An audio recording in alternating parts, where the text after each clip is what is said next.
¿Qué le va a llevar Xóchitl Gálvez a usted y le va a poner ahí en la mesa, en el debate? No sé. Ella a usted. Un chicle, ¿no? Bueno, ¿y usted a ella? Pues a ver, yo espero, ¿verdad? Que sea una campaña de propuestas. Por lo menos eso va a ser de mi parte. O sea, que evidentemente hay que salir a aclarar que se ríe. Se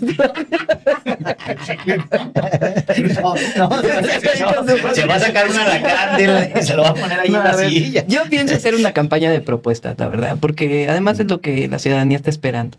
Y bueno, ya veremos en el debate, ¿no? Ella tiene pues muchas cosas que han estado saliendo, pero yo creo que más allá de la persona y lo que representa, pues evidentemente es el proyecto que representa. Y eso es lo importante, porque cuando hablamos de la revolución de las conciencias, de cómo ha cambiado la historia de México con la Cuarta Transformación, pues es lo que queremos seguir haciendo. Cómo este modelo ha dado resultados. Es un modelo humanista que ha dado resultados y que algunas cosas hay que reforzarlas, otras cosas pues vendrán nuevas orientaciones, pero hay principios que hay que conservar. Doctora, con nosotros... Yo le quiero preguntar por último una cosa. A ver. Que tiene que ver con la relación con los medios de comunicación. Sí. El presidente definió una relación con medios de comunicación a los que critica, pero le sigue dando muchísimo dinero. Y la relación también con los medios de comunicación respecto con la sociedad. Porque una política de comunicación social no es con los medios de comunicación solamente, pero solamente con los medios de comunicación. ¿Qué tipo de relación quiere establecer usted que sea diferente al presidente de la República?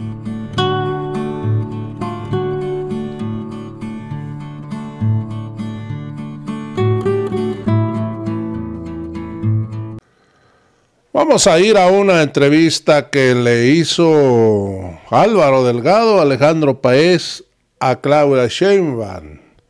Amigos y amigas, vamos a divertirnos como Claudia Sheinbaum trolea a Xóchitl Gálvez sobre el chicle.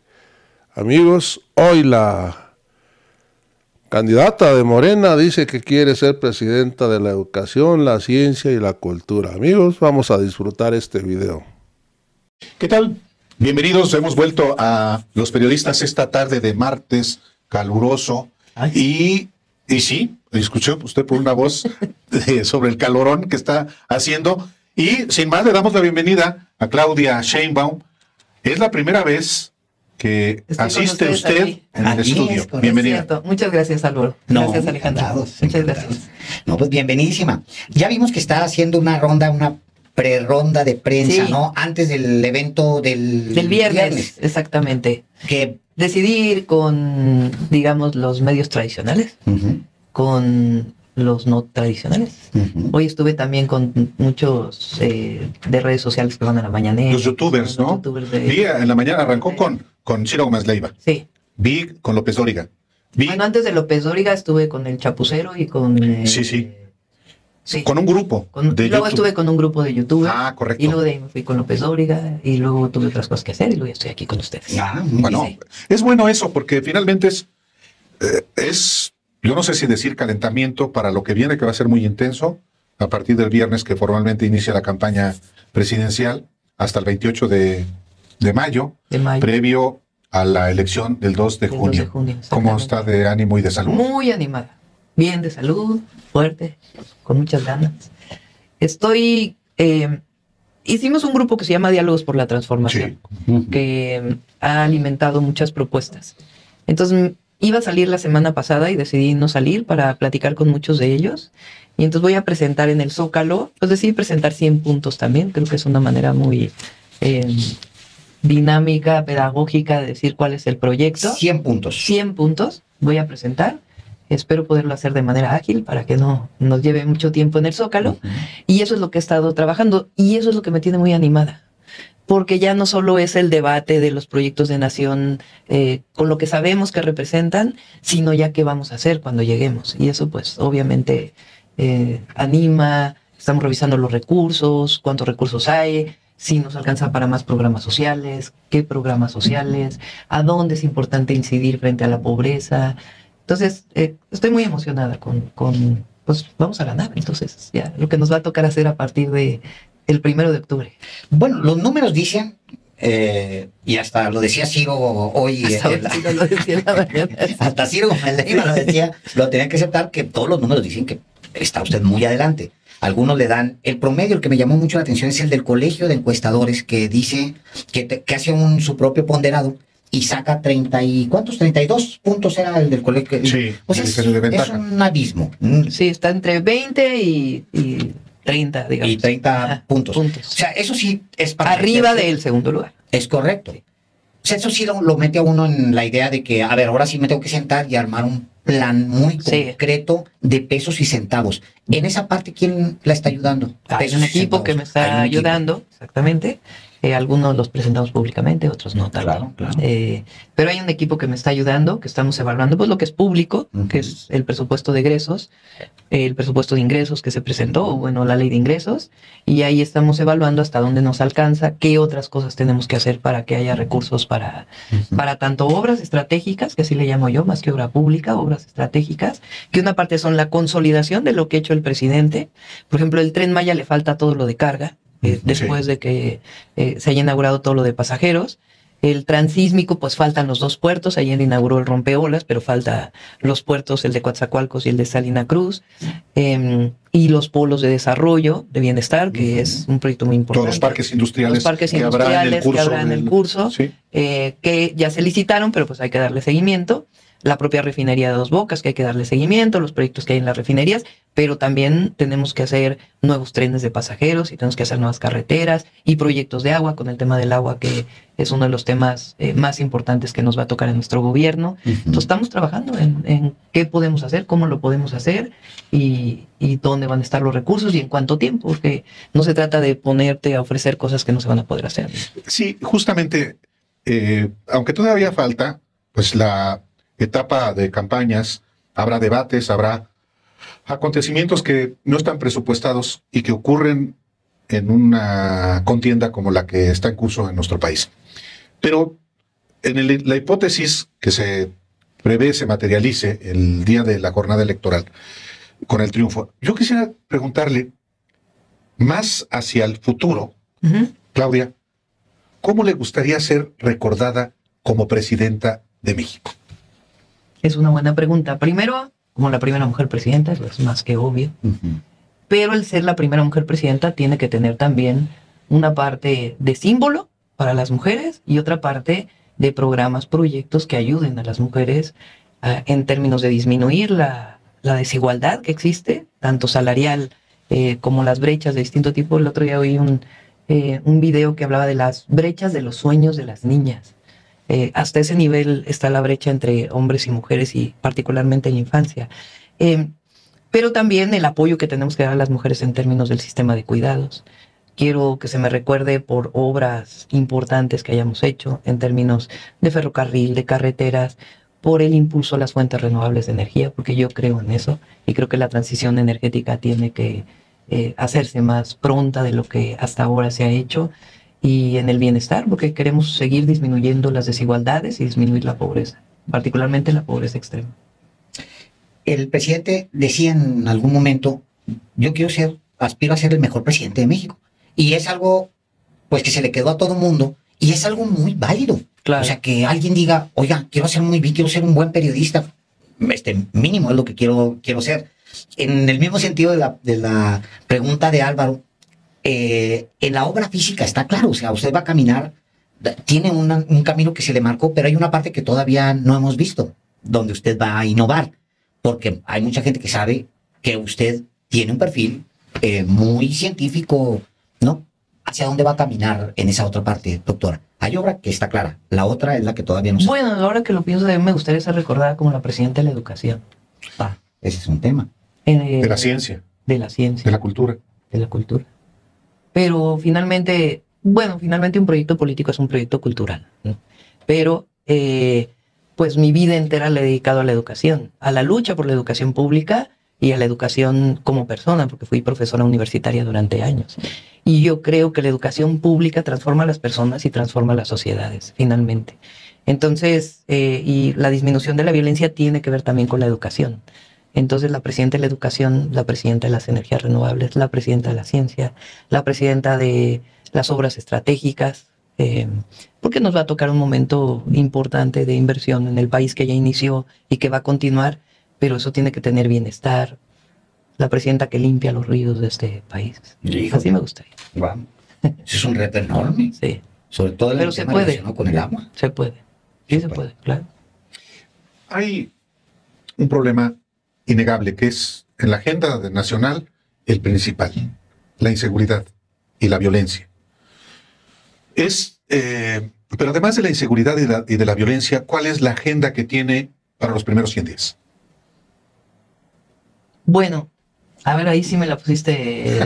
Bueno, pues todavía es no que pienso en los primeros 100 días, pero sí es lo que vamos a hacer en lo que vamos a hacer en el 24, porque nos va a tocar del 1 de octubre Sí. a diciembre del 24. Sí. Entonces ahí se van a marcar las líneas generales del proyecto y evidentemente pues algunos temas esenciales. Ya verán ustedes una iniciativa que pienso enviar de cambio constitucional, que recoge, no tiene que ver con la educación, tiene que ver con la democracia, de mi punto de vista, y de la esencia de lo que fue la Revolución Mexicana y su principal demanda, sufragio efectivo, no reelección. Yo creo que hay que echar para atrás todas las reelecciones. Incluyendo las de diputados y de alcaldes. Todas. Para atrás. A ver, alcaldes todavía podríamos discutir un primer periodo, porque finalmente el alcalde, dependiendo del trabajo que hizo, y 3 años son pocos, Sí. lo eligen o no lo eligen. Sí. Pero tú dime, o sea, ¿en qué nos ha ayudado que se reelijan los diputados En y nada. los senadores? O no Ya encuentro. les adelanté. Sí, una vez, no, es que voy a excelente la plantear información. el viernes, porque además ahora que he estado de cerca en todo este tema, Ujú. yo creo que la formación de personas que se dedican al servicio público, porque un diputado también es una persona que está dedicada al servicio público Sí. en el área legislativa, pues tiene que haber recambio. O sea, no, ¿qué sentido tiene que se queden 3 años más? Además, finalmente de ahí venimos, de la no reelección. Entonces yo creo que es un tema que también se tiene que discutir, porque fue un tema del periodo neoliberal, que más bien yo creo que era para la compra de los diputados de ese momento. Bueno, la propuesta lo dice en su libro, Amores Perros, lo dice Jorge Castañeda. Es una propuesta de él. Ah, mira. Sí. Lo acabo de leer. Bueno. Acabo de leer Sí. justamente a Castañeda una propuesta. Bueno, así lo pone él en este libro. Y eso efectivamente, yo lo recuerdo, se buscó impulsar en la 57 Esta idea de legislatura. que si haces bien de diputado, pues entonces te van a reelegir. Exactamente. Pues finalmente los diputados no van por un tema personal, es un proyecto al que representan, porque representan a partidos políticos. Así es. Llegan como partidos políticos. Y el partido político representa un proyecto de nación, por ahí lo tienen ustedes. Entonces, que haya un compañero o compañera que nos represente, pero a los 3 años que haya otro compañero que nos represente. O sea, ¿por qué tener que abrazar tu cruz, no? Sí. Porque generas ese vicio que justamente trajo la no reelección, que es Exactamente. tentación de mantenerse. Regresando a la, Bueno, a la como seguridad. algunos de los temas de los primeros 100 días. De acuerdo. De acuerdo. La seguridad es importantísimo. Quizás la gran preocupación en este momento, pero también, doctora, es cierto que es la única bandera que tiene ahorita la oposición. O sea, lo de narcocandidata y narcopresidente, o sea, agarrado con hilitos. No, y además, yo creo que la red de esta Twitter X cada vez tiene menos impacto, ¿no? Se sale la gente de Twitter y es otro porque mundo. es tanto odio, tanto... Es El correcto. otro día platicaba con una periodista y me decía, oye, yo no había oído hasta que tú mencionaste lo de narcocandidata. No vivan en las redes sociales, me dijo la periodista, Sí. ¿no? Y sí, la verdad es que además particularmente esa red es de mucho odio. Y sin embargo, a partir del impacto que genera en una red que es muy minoritaria para la dimensión del país, lo retoman los medios convencionales y lo detonan, lo explotan. Por eso, ya que hablamos de narcopresidente, ¿qué es lo que primero piensa con la frase narcopresidente? ¿En quién? Felipe Calderón, pues es obvio, ¿no? García Luna ya se demostró que estaba vinculado con el narco y con un grupo del narcotráfico. Yo digo que es así como si se pusieran frente a un espejo y lo único que vieran es a García Luna. Pues como esta idea psicológica de la proyección de tu persona. Y le gritas al espejo. ¿Dónde hay prueba de que hubo en algún momento en la historia de México un vínculo entre el gobierno y el narco? Felipe Calderón. Pues no lo digo yo, lo dice un juicio en Estados Unidos. Entonces, ellos, ¿por qué lo voltean del otro lado? Pues es que les duele mucho García Luna, ¿no? Porque eso es lo que ellos representan. Es lo que yo digo, aquí son proyectos de nación y finalmente nosotros lo que representamos es el futuro, es la esperanza, es el continuar con esto que inició el presidente Andrés Manuel López Obrador, que ha mostrado además sus ventajas, sus virtudes para el país. ¿Qué representan ellos? El pasado. Así de sencillo. El pasado de corrupción, de privilegios, del neoliberalismo. Y es lo que muestran en su reflejo de ¿qué les ¿qué les vamos a poner? ¿De qué los vamos a acusar? Y pues, ¿qué se les ocurre? Pues lo que ellos son, ¿no? El tema de la DEA es muy serio. Sí, que se estén metiendo aquí. Sí, yo hablo del grupo que está ahí.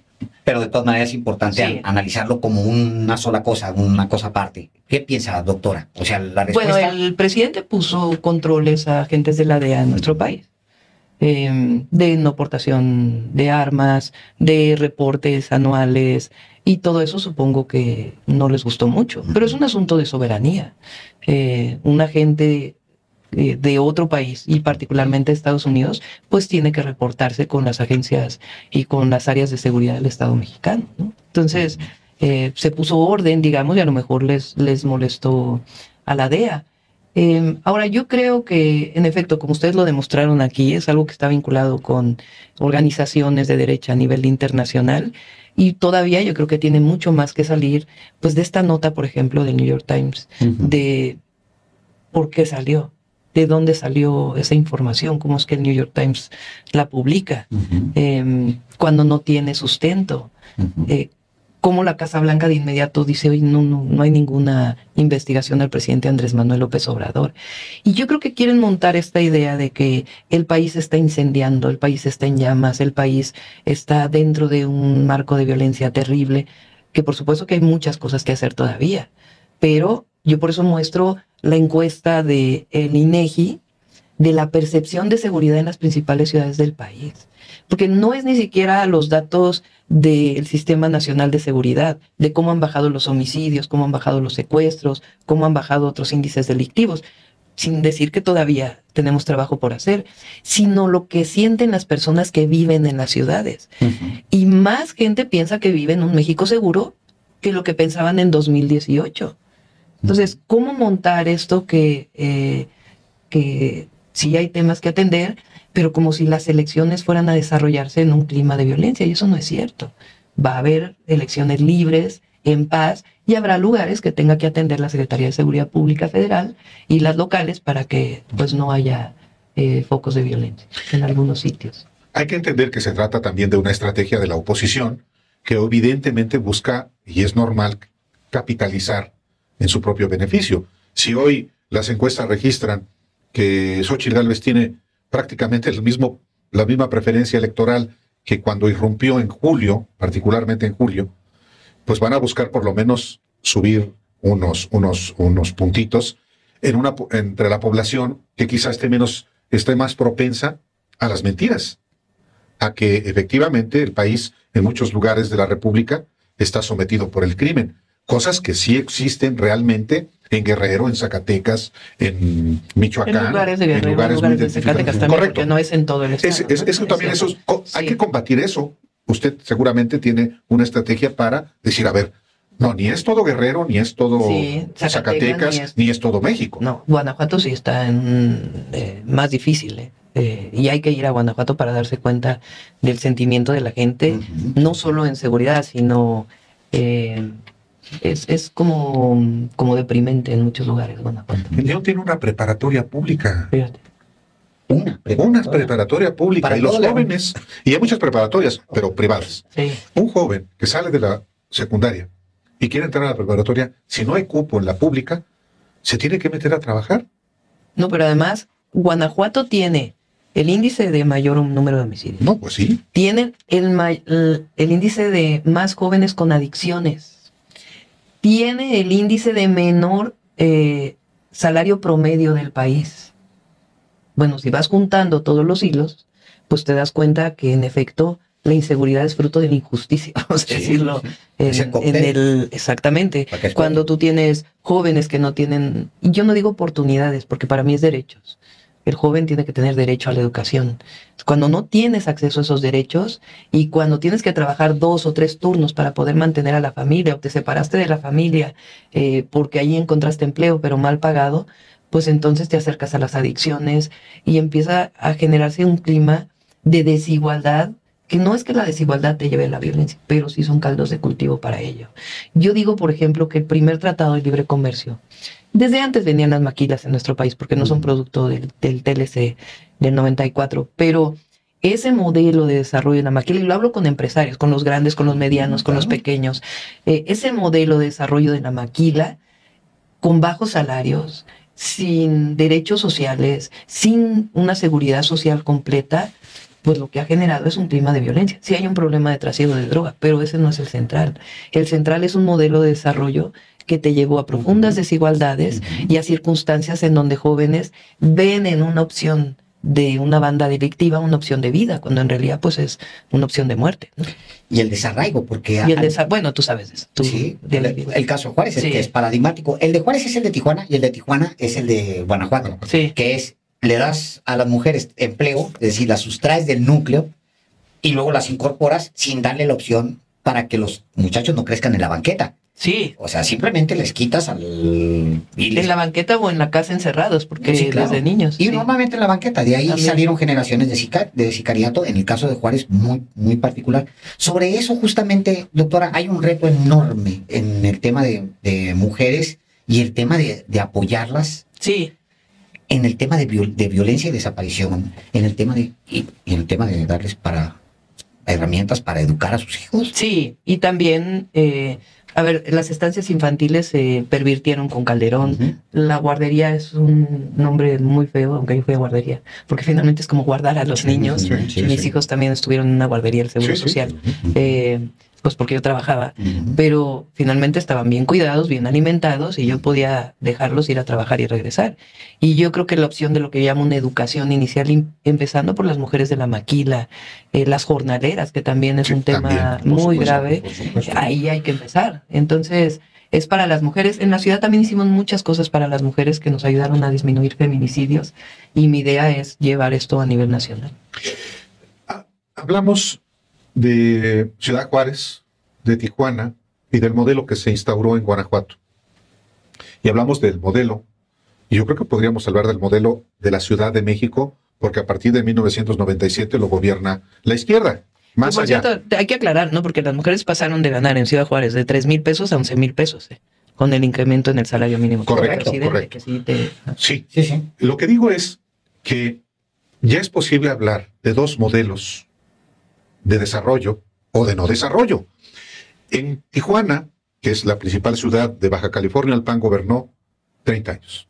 En Guanajuato, el PAN, desde que Carlos Salinas le regaló la gubernatura, ha gobernado durante este año, cumple 33 años. Y hay un modelo. En la Ciudad de México, la izquierda ha gobernado, y yo lo hemos platicado, cómo no a veces... Con el paréntesis, Mancera, por supuesto. Fue cuando se descompuso todo. No, se descompuso todo. De acuerdo. Pero, ¿por qué ha disminuido ¿por qué ha habido más derechos en la Ciudad de México? ¿La inseguridad? Y la inseguridad. ¿Por qué ha disminuido la inseguridad? ¿Es tu pregunta? Comparando los dos modelos, Guanajuato, Baja California y la Ciudad de México. Bueno, cuando yo llego a la Ciudad de México en diciembre del 2018... Claro, después del caos de Mancera llevó en 2015 de 2 homicidios diarios a casi 6 homicidios diarios, en 3 años. Sí. O sea, la corrupción descompone todo. Eso es lo primero que hay que poner sobre la mesa. Un gobierno corrupto descompone, porque hablan mucho de la cantidad de homicidios en el gobierno de Andrés Manuel López Obrador. Lo cierto es que hay una tendencia a la baja, y eso es fundamental reconocerlo. En la ciudad, de marzo a abril del 2019, que fueron momentos muy difíciles, yo llego al gabinete de seguridad, y pues yo traía en mente gabinete de seguridad, y el primer día 9 homicidios en la ciudad. El siguiente día, 7 homicidios, muchos en un área de la ciudad. Y empezamos a partir de ahí a decir, a ver, necesitamos un modelo todavía mucho más profundo del que estamos desarrollando. Y en marzo, abril, que además incorpora a Omar García Harfuch a la Secretaría de Seguridad, y desde la Fiscalía, Ernestina Godoy, ya, digamos, más puesta como fiscal, comienza a hacer una serie de cambios dentro de la Fiscalía, y un modelo que seguimos de una estrategia en el gabinete. Nosotros bajamos homicidios. 2022 fue el año de menor número de homicidios desde 1989 en la Ciudad de México. Y la percepción en enero del 2018 era que el 98% de las personas sentían que vivían en una ciudad insegura. Sin duda, todo el mundo, pues. Y en diciembre del 23 se llegó al 53%. Todavía hay mucho por hacer, pero bueno, bajamos casi 45% la percepción. ¿Qué hicimos? Atención a las causas, para empezar, derechos. Yo hice 2 universidades públicas, hice 7 preparatorias más, hice 294 centros comunitarios que llamamos pilares, donde hay educación, cultura, deporte de manera gratuita. Hice un programa que se llama Jóvenes Unen al Barrio, en donde a los jóvenes que están más vinculados con la delincuencia o en lugares en donde es muy fácil que sean atrapados, les dimos cultura, deporte, tutores, un programa que se llama Reconecta con la Paz, donde desde la policía le dan opciones a los jóvenes, primo delincuentes, para que no lleven su sentencia, sino que la lleven en libertad y tengan una vida distinta. Yo estimo que nosotros sacamos cerca de 11,000 jóvenes de la delincuencia con todos estos programas. Pero también mejoramos a la policía, le dimos capacidades de investigación e inteligencia y la coordinación. A veces la gente, o sea, como que hablamos de inseguridad, decimos, toda la responsabilidad es del Ejecutivo, del presidente, de la jefe de gobierno, o del jefe de gobierno, del gobernador. Y sí tienen una responsabilidad evidente, pero la Fiscalía tiene una responsabilidad y el Poder Judicial tiene una responsabilidad en la pacificación del país. Y por eso tiene que haber coordinación y tiene que haber una estrategia conjunta. Cuando dice el Poder Judicial es autónomo, sí, pero los jueces también tienen que colaborar. En el gabinete, ahora que salió esto de Saldívar y que hicieron un escándalo, sí. A ver, en mi gabinete de seguridad 2 veces a la semana y con autorización de los magistrados estaba el presidente del Tribunal Superior de Justicia. Participaba de la mesa de seguridad, porque yo fui a plantearle al Tribunal Superior de Justicia, ustedes no pueden lavarse las manos frente a la violencia en la ciudad, tienen que ser parte de la solución. Entonces no pueden decir, ay, pues es que la Fiscalía hizo mal una carpeta de investigación, pues es que la policía no hace bien su trabajo, sus reportes. No, bueno, aquí a ver cómo la policía le entra, cómo le entra la Fiscalía y cómo le entra el Poder Judicial. Porque yo creo que para la seguridad son 2 brazos esenciales. Que lo dice el presidente cuando da sus reportes de seguridad. Uno es la atención a las causas y la otra es seguir avanzando en la cero impunidad. O sea, lo que en México tenemos que ir avanzando es que si hay un homicidio, pues tiene que ser sancionado. ¿Cuál fue la causa del homicidio? Puede ser violencia familiar, puede ser un sicario de la delincuencia organizada, pero no puede ser que haya un homicidio que no sea sancionado en el país. Y para eso, pues esas instituciones de procuración y del Poder Judicial, pues tienen que avanzar junto con la Policía y la Guardia Nacional. Y ahí se figuran 2 modelos, porque al final, con diferencia, son 2 modelos distintos que tienen resultados distintos también. El modelo Guanajuato, que se hablaba de qué año se habla de la guanajuatización del país. Qué bueno que no pasó, porque el modelo Guanajuato es esto. Bueno, la Ciudad de México tiene de los salarios medios más altos del país. Nosotros abrimos empleo, muchas cosas que ocurrieron en la ciudad gracias a todo esto que hicimos. Pero también hay que decir que es Guanajuato y es la guerra contra el narco, porque no se nos puede olvidar. Sí. Y esa es la gran diferencia, creo yo, en los proyectos de nación. ¿Qué plantea hoy la oposición? Regresar a la guerra contra el narco, mano dura, fuerza. La derecha. Sí, la derecha. Sí. ¿Qué planteamos nosotros? Es la construcción de la paz. Son 2 modelos distintos. Uno es enfrentar la violencia con la violencia, mano dura, y acá ¿qué planteamos? Derechos. Claro, también un mejor sistema de justicia y que haya menos impunidad. Pero al final hablamos de justicia. Aquí hablan de autoritarismo. Fíjate, ahora que tanto dicen que el presidente, o fíjense que autoritario y no sé qué, ellos... Si algo han defendido en la historia, pues es el autoritarismo y nosotros las libertades y la democracia. Es que por eso aludía yo a Guanajuato y a la Ciudad de México. Los 2 modelos. Usted comienza su campaña en el Zócalo, en la Plaza de la Constitución de la Ciudad de México, y Xóchitl Gálvez la comienza en Guanajuato. Sí. En Irapuato. Ahora ya dijo que creo que va a ir a Fresnillo. Va a Fresnillo, en el primer minuto. Como igual fue a Acapulco, que también es hasta una falta de respeto.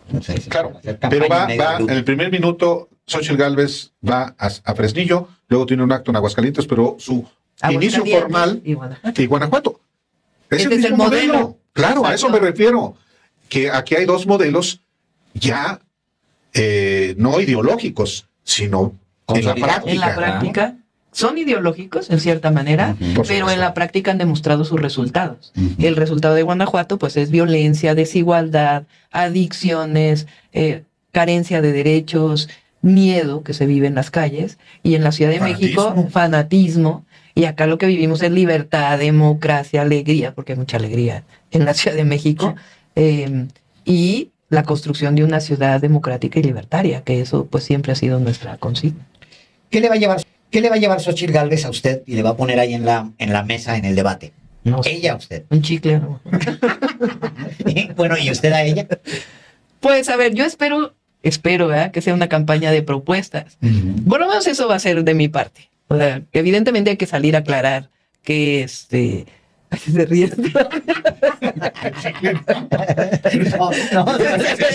Se va a sacar una alacrán y se lo va a poner ahí en la silla. Yo pienso hacer una campaña de propuestas, la verdad, porque además es lo que la ciudadanía está esperando. Y bueno, ya veremos en el debate, ¿no? Ella tiene pues muchas cosas que han estado saliendo, pero yo creo que más allá de la persona y lo que representa, pues evidentemente es el proyecto que representa. Y eso es lo importante, porque cuando hablamos de la revolución de las conciencias, de cómo ha cambiado la historia de México con la Cuarta Transformación, pues es lo que queremos seguir haciendo. Cómo este modelo ha dado resultados. Es un modelo humanista que ha dado resultados y que algunas cosas hay que reforzarlas, otras cosas pues vendrán nuevas orientaciones, pero hay principios que hay que conservar. Doctora, por nosotros... Yo le quiero preguntar por último una cosa. A ver. Que tiene que ver con la relación con los medios de comunicación. Sí. El presidente definió una relación con medios de comunicación a los que critica, pero le sigue dando muchísimo dinero.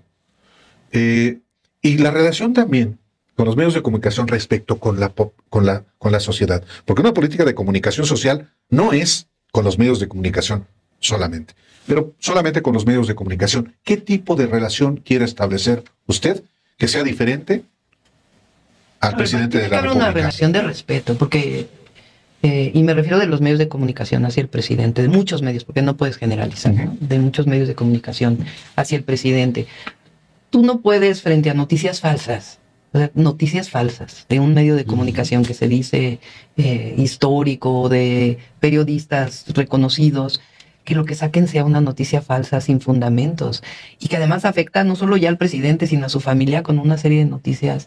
O sea, cuando eso ocurre, pues obviamente tú tienes que contestar, ¿verdad? No puede ser que tú te quedes callado. Pero tiene que haber una relación de respeto, porque, y si no la hay, pues habrá debate. Lo que no puede haber es censura, eso sí no. Pero habrá debate. El debate siempre enriquece la democracia. Debate también desde la presidencia de la República y con los medios de comunicación. Ahora, los medios cumplen una función, pero no puede soslayarse medios alternativos ni tampoco la comunicación directa del gobernante con el pueblo. Sí. Y esa comunicación directa hoy se da a través de las redes sociales, que es un mecanismo de comunicación, pero nunca se puede soslayar la cercanía. Ese es un sello nuestro, el contacto. Porque cuando sales fuera, cuando escuchas a las personas, ahora que el presidente tuvo esta ofensiva, ¿a dónde se fue? Con la gente. Claro, probablemente lo tenía planeado en su agenda, la inauguración de otra cosa, pero ahí es donde realmente te das cuenta si hay enojo, si hay alegría, si la gente está contenta, si no, eso de los presidentes de antes, alejados del pueblo, eso tiene que pasar a la historia. ¿Y usted está pensando mantener la mañanera? Ya había comentado que una versión, pues, ¿qué está pensando? Todavía estamos ahí, se aceptan propuestas, sugerencias, para un espacio de comunicación cotidiano que nos ayude a estar en comunicación con los medios tradicionales, con los alternativos, con todas las audiencias y con la ciudadanía, ¿no? Entonces, estamos todavía trabajando. Estaba en un meeting, ahora no recuerdo dónde, y entonces al final de mi precampaña hacían mítines muy interactivos, ¿no? Entonces decía, bueno, ¿y qué ha cambiado en México? Y la gente decía, ¿no? Y entonces yo explicaba o ellos explicaban. Y entonces alguien empezó a gritar, la mañanera, la mañanera, la mañanera. Entonces dije, ¿qué con la mañanera? No puedes terminar con las mañaneras, me gritaron, ¿no? Y entonces dije, a ver, vamos a poner a votación. ¿Quién quiere que continúe la mañanera? Todo el mundo, ¿verdad? Sí. Y entonces ahí dije, bueno, pues vamos a continuar con la mañanera. Pero tiene que ser un modelo de comunicación que no podemos regresar a lo que había antes de el gobernante que cree que comprando a los medios pues va a tener la comunicación que ella desea. Ya no funciona. En realidad ya no funciona. Si no, Xóchitl Gálvez sería, digo, por lo que yo veo, tendría los números, tendría el 100%. Ha cambiado mucho. Eso ha cambiado mucho, dramáticamente. Sí. ¿Qué siente cuando le dicen que puede López Obrador seguir gobernando con usted en la presidencia? Por lo menos en 2 conversaciones hoy escuché que se lo preguntaron. Pues la verdad es que, como lo dije en la mañana con Ciro Gómez Leiva, ¿no? A mí me da risa que estén planteando eso. no lo tomo como una ofensa, pues es que como no tienen otra cosa también que criticarnos, pues entonces, ¿qué es lo que dicen? Es una copia, es una calca. Bastante misógino, por cierto. Sí, caray. No tiene personalidad propia. Mire, o sea, no se pueden explicar cómo es que estoy tan arriba en las encuestas, ¿verdad? Porque si no tuviera ni personalidad, ni ideas propias, ni hubiera hecho lo que hice en la ciudad, ni nada, pues entonces no tendría. Entonces, a mí me da risa, la verdad. Y bueno, tampoco tengo que dedicarme a aclararlo que cada vez que me siento en un lugar, ¿no? Porque finalmente la ciudadanía, la gente ve otra cosa, el pueblo de México ve otra cosa, si no, no hubiera ganado la encuesta interna de mi partido. Pero usted tiene claridad de que el presidente es un ancla brutal del movimiento. Bueno, es que nadie va a sustituir en ese sentido a Andrés Manuel López Obrador. O sea, él ha sido el dirigente histórico de nuestro movimiento. Entonces, pretender ser Andrés Manuel, pues digo, estaría uno mal, ¿no?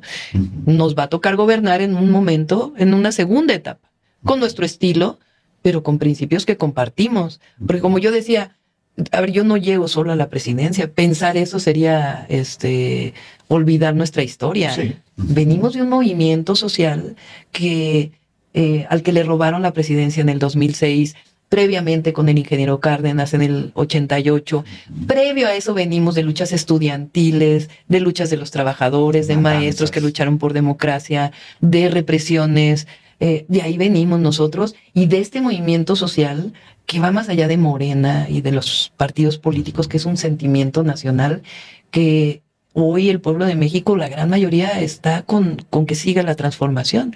Entonces, pensarme a mí como que llego solo por un asunto personal, pues estoy muy equivocada. Y además, a la primera de cambio estaría equivocándome en cómo gobierno. Yo en este momento represento un movimiento social que quiere que continúe este anhelo de justicia en nuestro país. Entonces, pues me va a tocar gobernar de una manera distinta, como soy yo. No pretendo ser otra persona que no sea yo. La van a calar, Sí, pero además a las mujeres nos cuesta doble también, porque tiene capacidad de gobernar y a ver cómo aguanta. Van a querer faltarle al respeto. Sí, también. Bueno, ya también. Hay bastante falta al respeto. 3 personajes del siglo XX mexicano que representen mucho para usted en términos ideológicos, por ejemplo.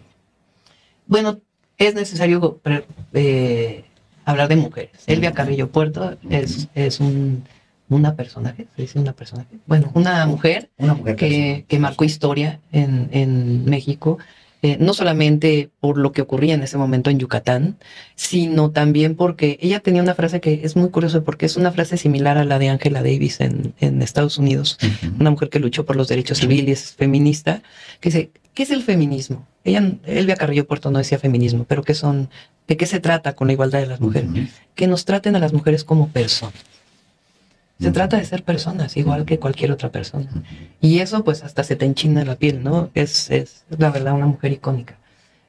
Obviamente los personajes de la Revolución Mexicana, desde los Flores Magón hasta Zapata, que obviamente hay una identidad.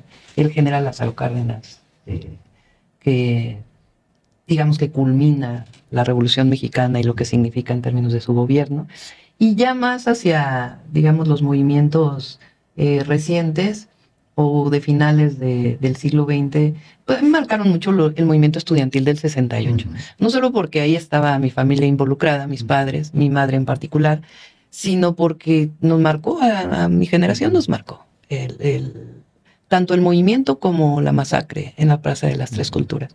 Entonces ahí pues Álvarez Garín fue muy importante en mi formación, porque además era amigo de mi madre. Fuimos a verlo a Lecumberri con otros dirigentes. Y bueno, muchas otras personas que también podemos platicar. Pero me dijiste 3. Vamos a seguir platicando seguramente en el futuro. Candidata, va a ser intensa la campaña, pero ojalá que haya oportunidad de charlar. Sí, si no vengo al estudio, pues ahí nos vemos por Zoom, por video. Buenísimo. Nos vamos a invitar. Con mucho gusto. Y que no se me olvide decir, viernes 4 de la tarde, Zócalo de la Ciudad de México, inicio de la campaña a la presidencia de la República.